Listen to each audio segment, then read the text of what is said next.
What's up, my beautiful people? Welcome back to another episode of See It Through My Eyes. I'm your host, Richie, here co-hosting with me, the cameraman, Stan the Man, Mr. Jesus. Hi. And today we are going to be reacting to a video from the channel Marina McBain. And the title of the video is called Why Women Hate, in quotations, strong female characters, closing parentheses, ... Check out the channel, check out the video. We're not too sure if we're going to be reacting to the entirety, but if we do or don't, still show her some love. And if you haven't already, please make sure to subscribe to our channel, like and share, and add to the comment section. It should be an interesting conversation. But with that being said, Jesus, you ready to get into it? Yes. The most unrealistic thing about modern movies isn't the monsters, it isn't the superheroes, it isn't even the multiverses. It's the women. You see, Hollywood has spent the last decade trying to create these empowering female characters, but time after time they end up feeling so unbelievably fake. Like you can just tell they were written by men who have never spoken to a woman in their life. I mean, seriously, think about that for a second. We'll suspend our disbelief for a man who literally turns green when he's angry, but the second a strong female lead shows up, the entire audience checks out. And no one hates these characters more than women. But what's interesting is that so many people don't understand why we hate these characters. I will see so many comments of people saying, you should be happy you have this representation. But here's the part that people don't understand. Whenever women criticize these characters, the response is always the same. Why are you complaining? You wanted female leads. You should just be happy. But that reaction completely misses the point and is exactly why I want to make this video. Women don't hate these characters because they're strong. They hate these characters because they are so badly written. And I mean so badly written to the point where it's actually offensive. Hollywood loves the idea of the strong female lead. For decades, studios have been trying to prove to us that they can write empowered women. But every single time we end up with the same thing, the girl boss. Now surprisingly, the term girl boss didn't actually start in Hollywood. It began as a motivational movement in the 2010s about female ambition and women supporting women in the corporate world. It started off as a really genuine term, like if you saw a woman leading a company, you'd think, heck yeah, what a girl boss. But unfortunately, once big companies and brands jumped on the trend, the meaning of the word completely changed. Instead of employing more women in high positions of power, they decided to turn girl power into a product. Think feminist coffee mugs and motivational stickers. You know, the companies that will happily sell you a pink t-shirt that says the future is female, even though the t-shirt was made in a sweatshop by underpaid women. This became the new version of the girl boss trend, act progressive on the outside but still be backwards on the inside. And once Hollywood sees a trend, they can't help but get their grubby little hands all over it. I want to make a point about just strong female characters. And what I'm going to use here is the Avengers movies. They had one scene where it's exactly the thing that she's talking about, where all of the main female characters She does get together, and it's supposed to be like an empowering scene, but there's reactions of it, like live reactions of the scenes in theaters while it's happening, and it's not positive. It's really not positive. And the sad part is that Marvel has this issue too, where they don't really give their female characters a lot of development, as far as like, how diverse are they? It's mainly like, I'm a badass, and that's about it. Like I think if you were to swap the female characters out, like with a male, right, gender swap them, it wouldn't make much of a difference. But of course, they couldn't have genuine strong female characters that were actually, you know, written by women. No, that would be far too progressive. I mean, this was the era where women on screen were either damsels in distress or eye candy. There was no in between. You were either there to be saved or there to be looked at. And look, you may argue, well, no, we did have strong female characters like Black Widow. And sure, if your definition of strength is a push-up bra, a skin-tight suit, and a camera that always filmed from the waist down, women were never allowed to just be heroes. They always had to be something to look at first. So when the girl boss movement came along, along and women started to say, hey, can we actually get some genuinely badass female characters? Hollywood panicked. But instead of actually learning how to write women, they just swapped one cliche for another. Instead of the damsel in distress, we got the strong female lead. You can see this shift so clearly in the Marvel universe. We go from the hypersexualized Black Widow to the super powerful Captain Marvel. Notice the distinct change in the costume design? This is what I like to call the girl bossification of Marvel, which was pretty much the blueprint of this entire trend. The girl boss character is basically a checklist, and Captain Marvel ticks all the boxes. She's tough, confident, and stunningly beautiful because, of course, some things never change. She hates traditionally girly things, making sure that you know she is not like other girls. You would never catch her dead ordering a cocktail at the bar. Strong women only like beer. Cocktails are for wussies. Crucially, the girl boss is almost always better than everyone at everything. The movie bends over backwards to show us that she's the strongest and the smartest person in the room. On the surface, this sounds like an absolute win. Finally, a female hero whose body is in the entire plot. Surely you would think that women would be happy with this change, right? Nope. Women hate Captain Marvel. Yep, that's right. We hate every single one of these strong female characters. And it's not because we hate powerful women, it's because these characters aren't written to be human. Let me show you exactly what I mean. You see, these studios are more interested in shouting that she's empowering rather than giving her any personality. Take someone like Wonder Woman, or as I like to call her, the human embodiment of a soggy cardboard box. She's strong, confident, and deadly serious at all times. And I mean all times. I don't think she ever relaxes once, let alone smiles. When all the men in the movie are having fun and joking around, she's just in the corner of the room rolling her eyes. Just zero personality. It's like the writers were terrified to make her even the slightest bit unlikable, so they just gave her the personality of a plank of wood and prayed that no one would find her annoying. I want to say that Wonder Woman in the live actions, she has that issue, and she's very correct about that. I want to say that Wonder Woman in the Justice League cartoons, She has more personality. oh yeah, way more. And I understand that people, they pass off animation because it's like, oh, it's for kids, but How dare you? I have seen some of the best written female characters in animation. Same. I'll talk about one later, but that one is more for an anime. I don't know, maybe you could, I don't know what you think about this, but I think it's also a live action problem. Oh yeah. When you have, and I don't know, obviously voice acting, you can be a little bit more expressive, a little bit more out there than, the visual aspect of it, because you're the body language, the facial expressions, there's way more into that goes into it than just voice acting. Not saying that voice acting is easier or lesser, but in voice acting you do focus a little bit more on just the voice part of it as an actor. But I'm talking along the lines of like writing, like the actual development of a character. But I'm saying though, like, for me, and again, maybe not going to like using the female stuff as an example, but for me, I've seen shows with horrible writing, but because the voice acting, like the delivery of the voice actors is so good that I can ignore the cheesy. But that's like writing. That's focusing on like a performance aspect, right? Because Yeah. we're getting into performance and not like the actual like character. Right? But do you feel that the performance of an actor can also somewhat give a certain character to a character, or personality, I mean, to a character? Or do you feel like that's a good question. Because sometimes sometimes yeah. because you have certain examples, like let's say Harley Quinn, right? Margot Robbie. Margot Robbie comes to mind because that character was Wait, obviously which one? Is that the HBO? Is that the OG one? That's not the animated one, but it's the one in live action in the Suicide Squad movies. Margot Robbie, that's the one. Yeah.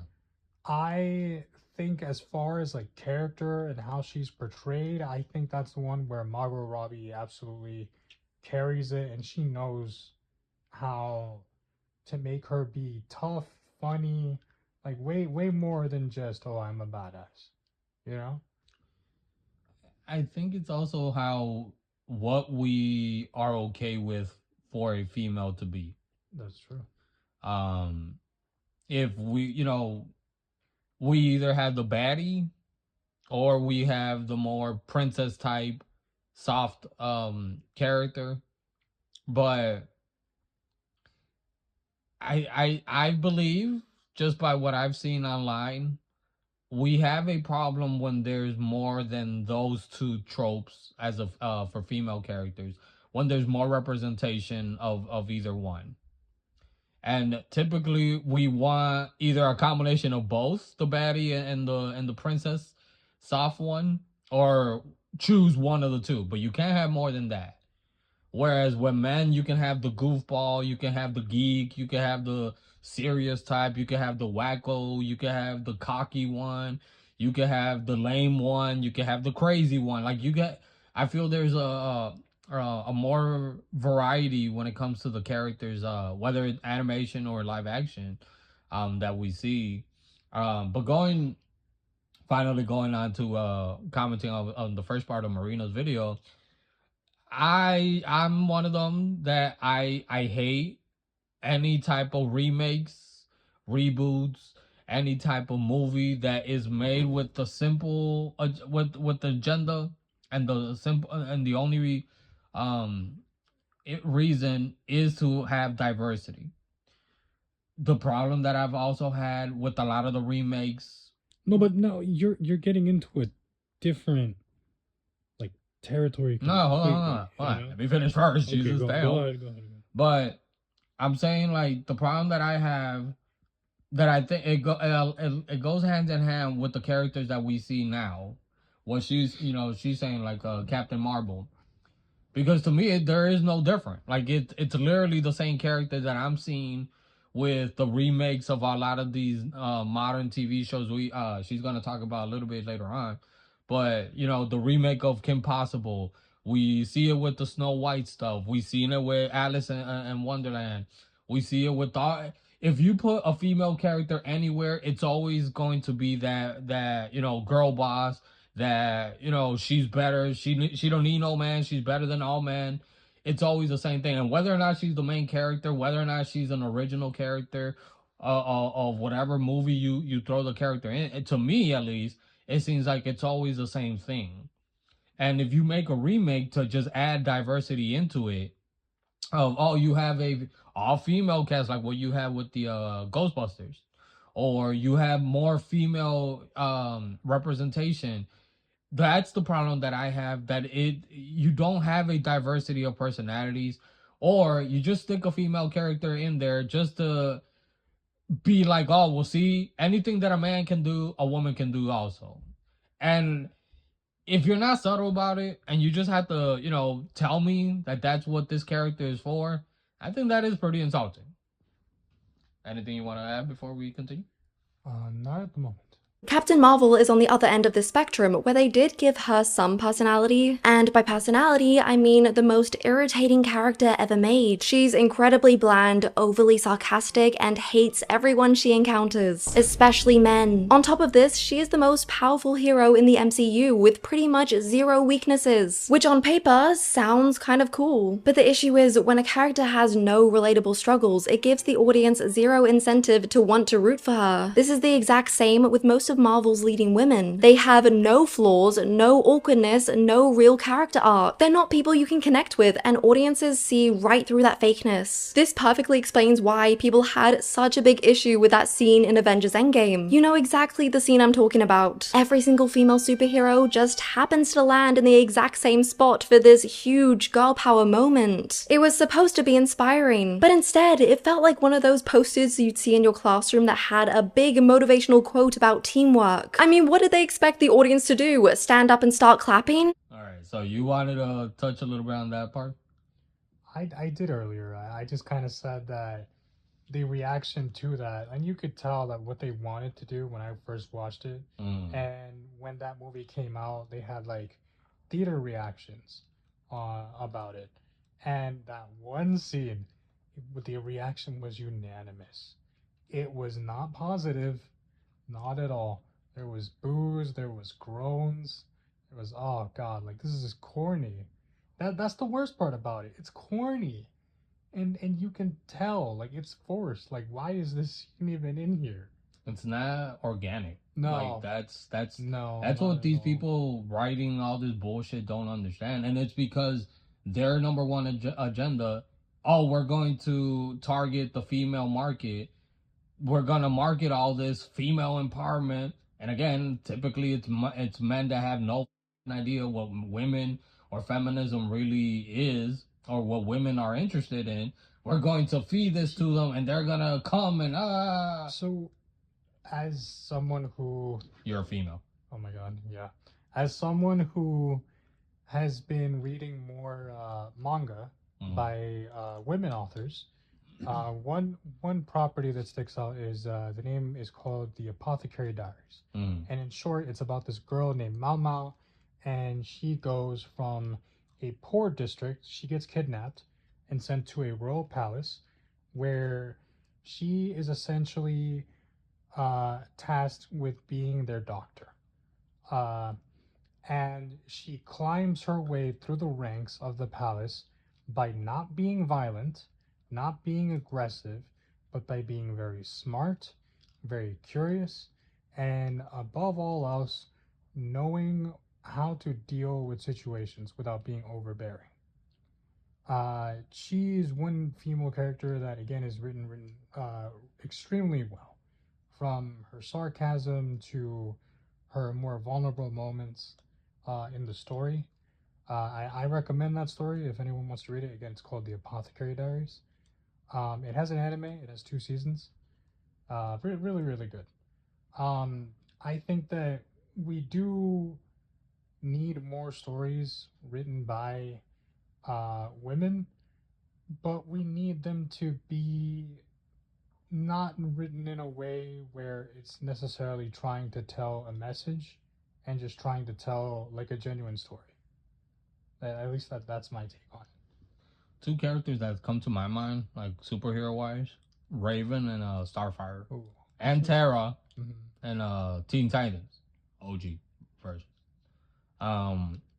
Where they're now Starfire is very girly, very feminine, but not also over the top, because she's a very powerful alien. Yes. And then you have Raven, I have demon. But again, 2 completely different personalities. And you also don't see one putting the other one down when I do see that a lot outside of movies, right? But it's a dangerous with a lot of females in my life. I do keep an eye on how this type of representation, it is pretty dangerous, because it is spreading this propaganda that this is what feminism is. That's not what feminism is.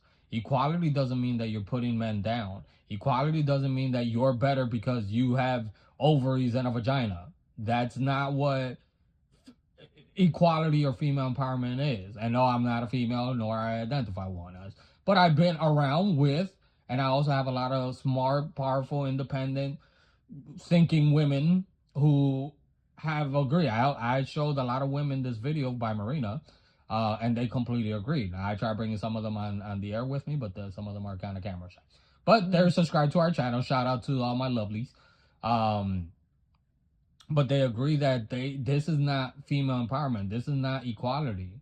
Right? Now, we're going to stick to just what this video is about, but not to get sidetracked. But you kind of see that in mainstream nowadays, like the confusion between female empowerment and entitlement, or just putting men down and hate bashing and all that. But let's get right back into the video. The female heroes have literally been there for the entire movie. We've seen them. What was the need for this? That scene right there should tell you that these studios have no idea how to write strong women. All we wanted was some cool female heroes that were on an equal playing field to the men. That is it. But instead, they go and give us characters like She-Hulk, which literally no one asked for. Not only is the show itself terribly made with some of the worst CGI I have ever seen, but it also stars one of the most unlikable girl boss characters in MCU history. Actually, scratch that, in cinema history. One of my biggest pet peeves with these girl boss characters is how, from the get-go, it is established that they are already better than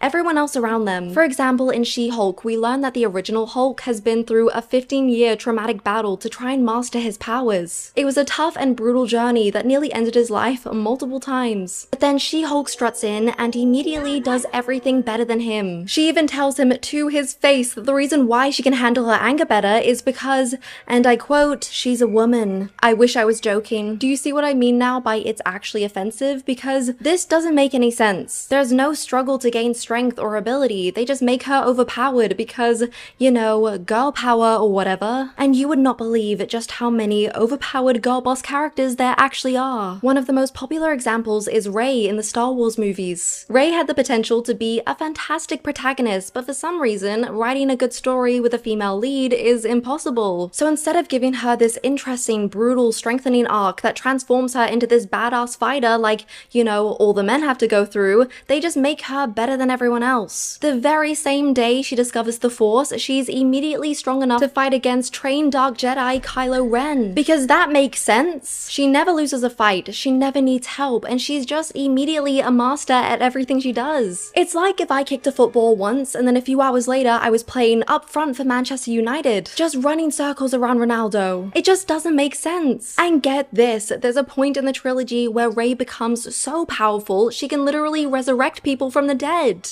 I mean, what are we doing here? So when you hear people say that they hate the character Rey, they're not saying it because they hate women. Well, most of them don't. Some of them definitely do. But the rest of them just hate the fact that she's written like this god who never fails. Compare that to a real badass character like Katniss Everdeen. She's a normal teenage girl thrust into a literal fight for her life, and she messes up time and time again. She's stubborn, she's cold, and she makes some pretty questionable choices. She's even incredibly unlikable at times. Shocker, a woman being written as unlikable, I know. But despite this, audiences adored her.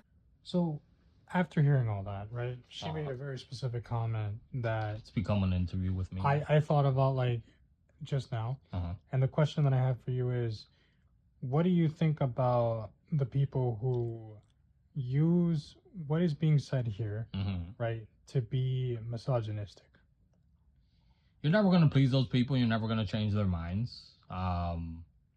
There's guys who just don't want to see women in any of these areas. Right. We're taking it away from cinema now. But we've spoken, you and me, on this channel about pro wrestling, specifically WWE.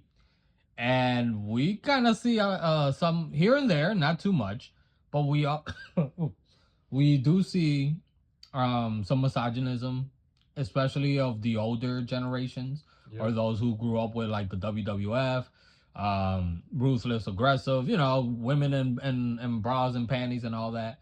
And to me, I've always had the question, being a straight male that loves women,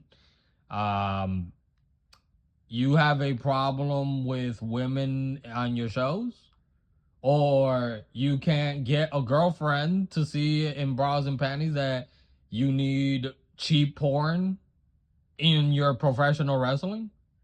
Like, again, I think we're not going to be able to answer that question of why they think the way they do, because we can't get into that mindset because we don't think like that. It's such a stupid way to think, right? Because I do want, and I do like when there is representation of any type of marginalized group, when there is diversity, but as long as it's subtle. But beating someone over the head, beating the viewer over the head, like, hey, look, this character, you need to respect her, you need to like her, you need to admire her, you need to like this because it has, you know, representation and all this. And I like good representation.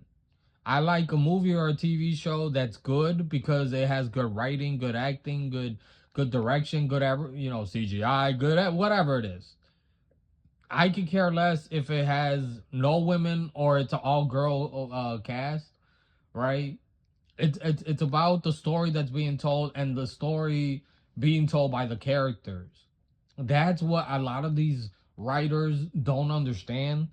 That people, especially men, right? But like what Marina's saying, that a lot of women, they hate these female characters, and they don't feel represented.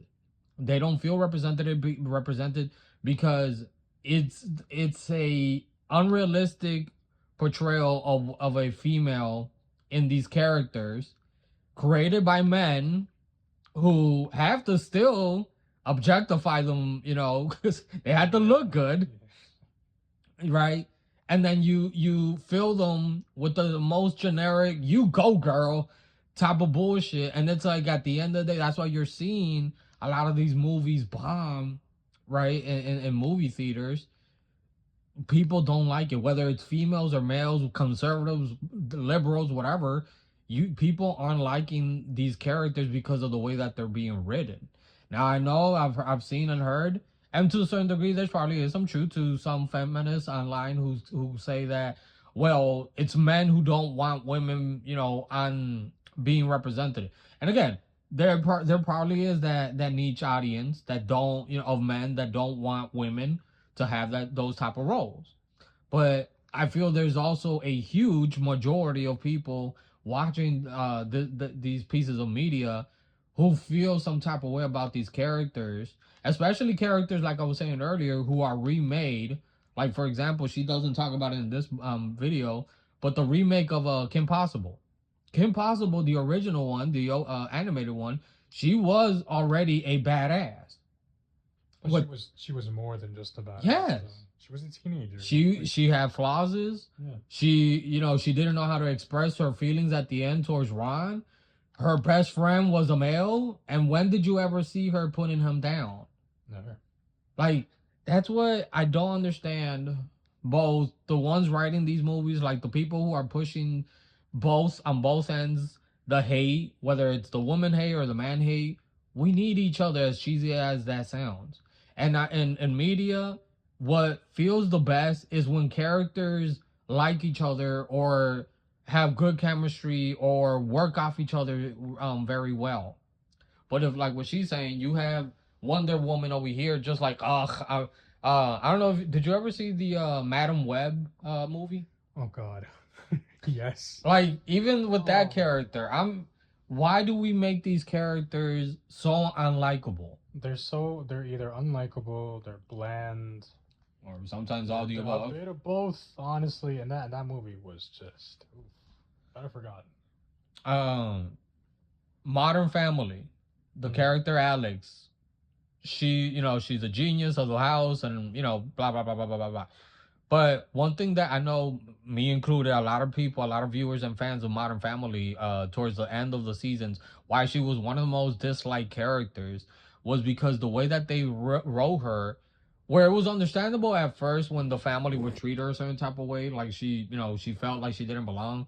So you can understand why sometimes she was sarcastic, she was mean, but then that's basically all she became.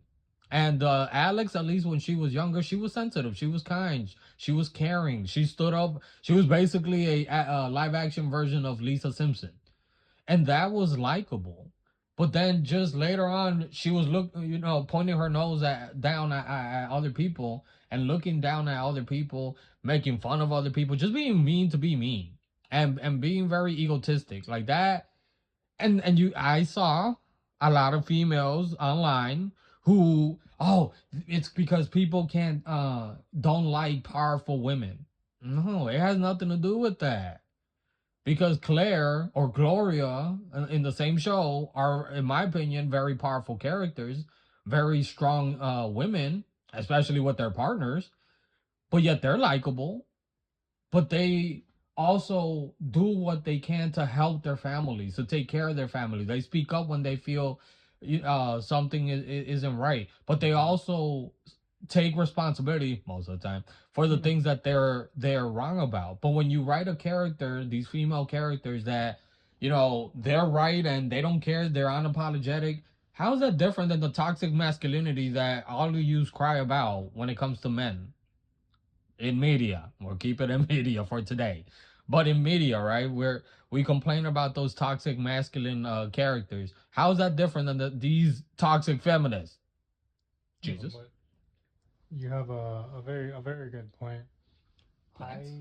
Point. Oh, The point is that there are way better like written female characters out there. give me more. Give me Uh, some examples. It's just unfortunately, well, obviously there's like anime wise, right? There's Mao Mao.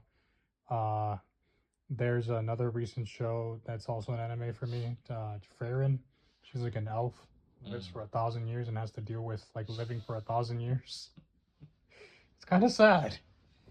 Okay, for anyone who doesn't watch anime. There's what's her name from the Alien movies? Her last name is Ripley. Yeah, and she's from the Alien movies.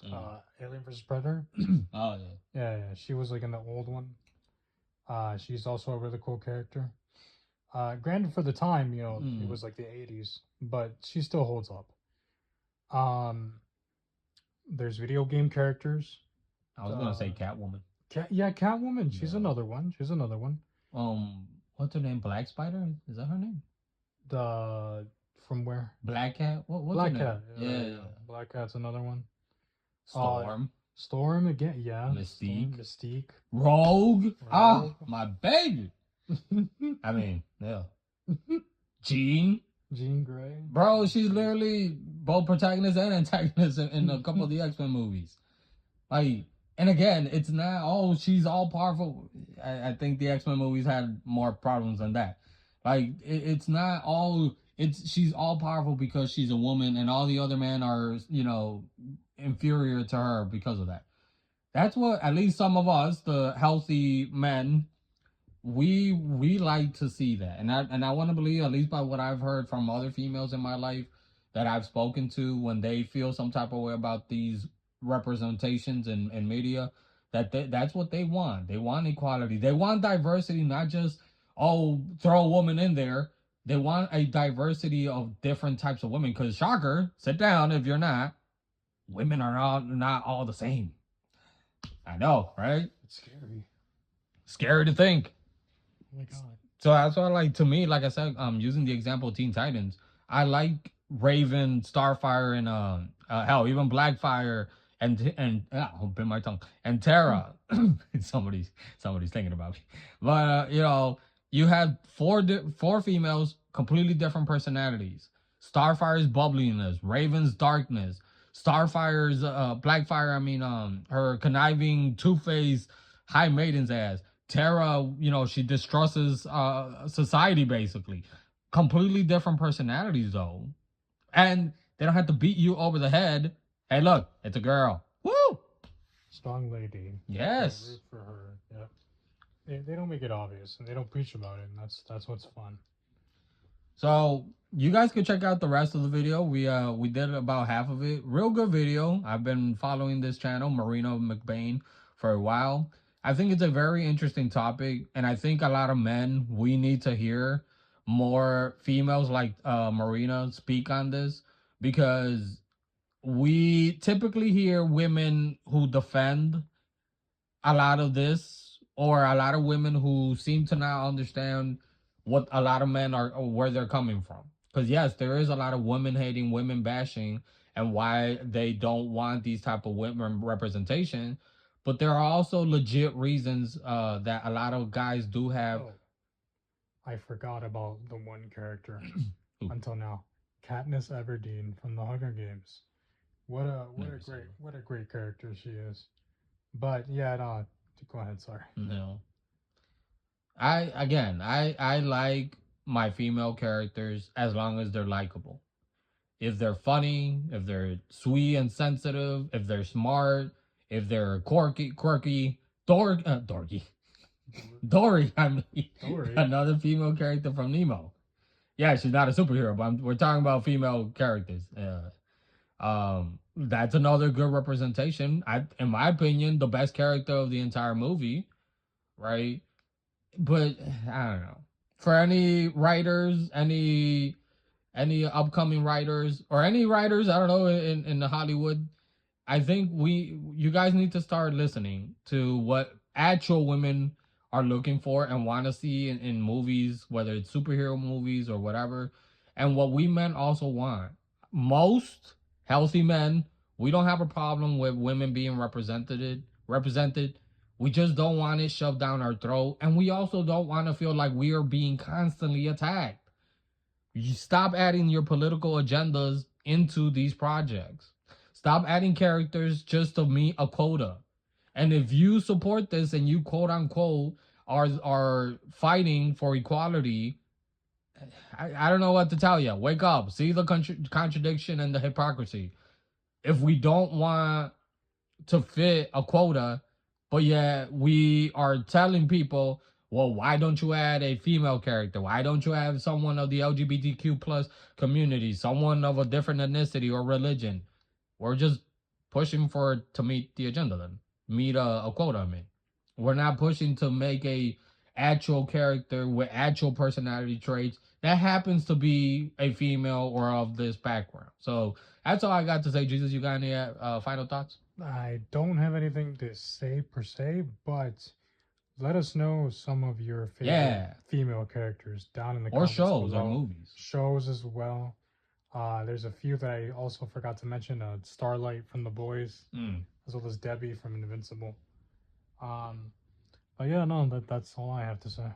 Make sure also add if you guys have any ideas, if you're a writer or maybe you write your short stories or anything, any ideas. I have been writing a series of my own for a couple years now. So yeah, if you have any ideas, no, not for me, but I'm saying like any ideas you would like to share, don't worry, I'm not gonna take them. Of any suggestions or requests of like, hey, I would like to see a movie with like this, and this, and this. But yeah, make sure to add that to the comment section. Let's keep it respectful. Like and share. Subscribe if you haven't. We'll see you guys next time. Check out the channel. Check out our channel. See it through my eyes. I'm Richie here with Jesus. We'll see you guys next time. Bye.